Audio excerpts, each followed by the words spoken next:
ओम शांति। आइए सभी मिलकर सुनते हैं कहानी भगवान की गोद में सिर।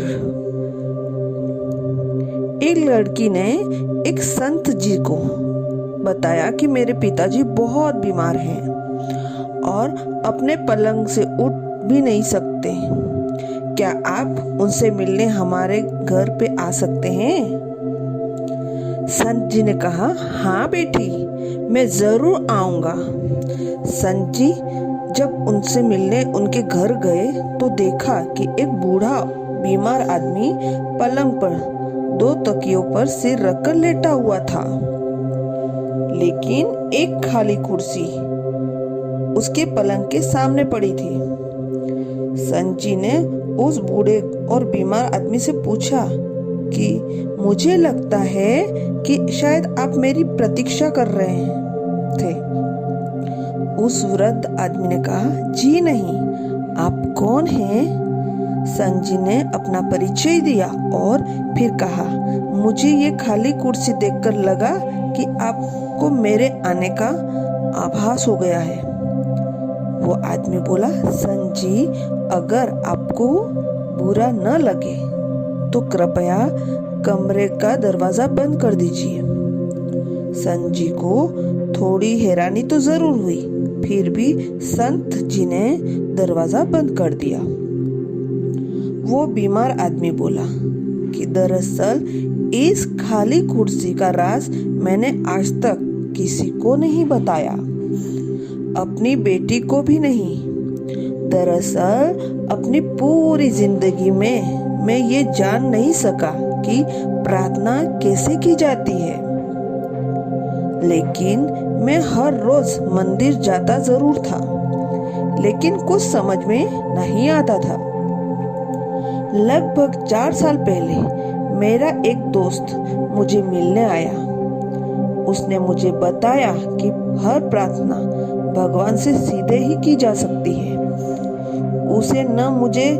उसने मुझे सलाह दी, एक खाली कुर्सी अपने सामने रखो और ये विश्वास करो कि भगवान खुद इस कुर्सी पर तुम्हारे सामने बैठे हैं। फिर भगवान से ठीक वैसे ही बातें करना शुरू करो जैसे कि अभी तुम मुझसे कर रहे हो। वो हमारी हर फरियाद सुनता है। और जब मैंने ऐसा ही करके देखा, मुझे बहुत अच्छा लगा। फिर तो मैं रोज 2-2 घंटे तक ऐसे ही भगवान से बातें करने लगा। लेकिन मैं इस बात का खास ध्यान रखता था कि मेरी बेटी कभी मुझे ऐसा करते देख न ले। अगर वो देख लेती तो उसे लगता कि कहीं मैं पागल तो नहीं हो गया हूँ। ये सुनकर संत जी की आंखों में प्रेम और भाव से आंसू बहने लगे। संत जी ने उस बुजुर्ग से कहा कि आप सबसे ऊंची भक्ति कर रहे हो। फिर उस बीमारी आदमी के सिर पर हाथ रखा और कहा, आपकी सच्ची भक्ति प्रेम जारी रखो।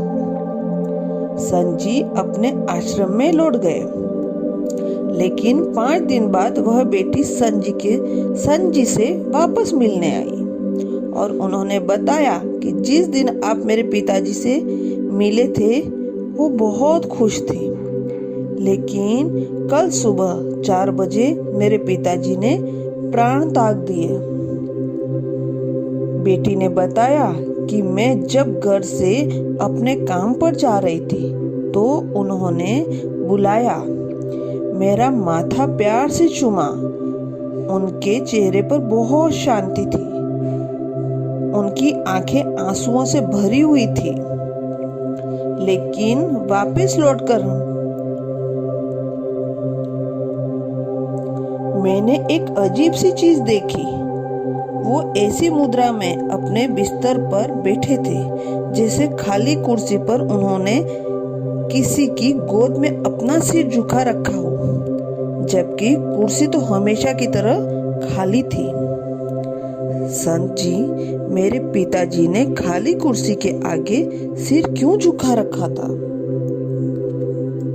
बेटी से पिता का यह हाल सुनकर संत फूट फूट कर रोने लगे और मालिक के आगे फरियाद करने लगे, हे भगवान, मैं भी जब इस दुनिया से जाऊं तो ऐसे ही जाऊं, मुझ पर भी ऐसे ही कृपा रखना। यदि हम भी इसी तरह अपने इष्ट देव की गोद में बैठकर यहाँ से जाना चाहते हैं तो हर पल अपने इष्ट देव की हाजिरी को हर जगह महसूस करें। एक दिन हमारी अवस्था भी जरूर बदल जाएगी। शुक्रिया बाबा, शुक्रिया। अच्छा, ओम शांति।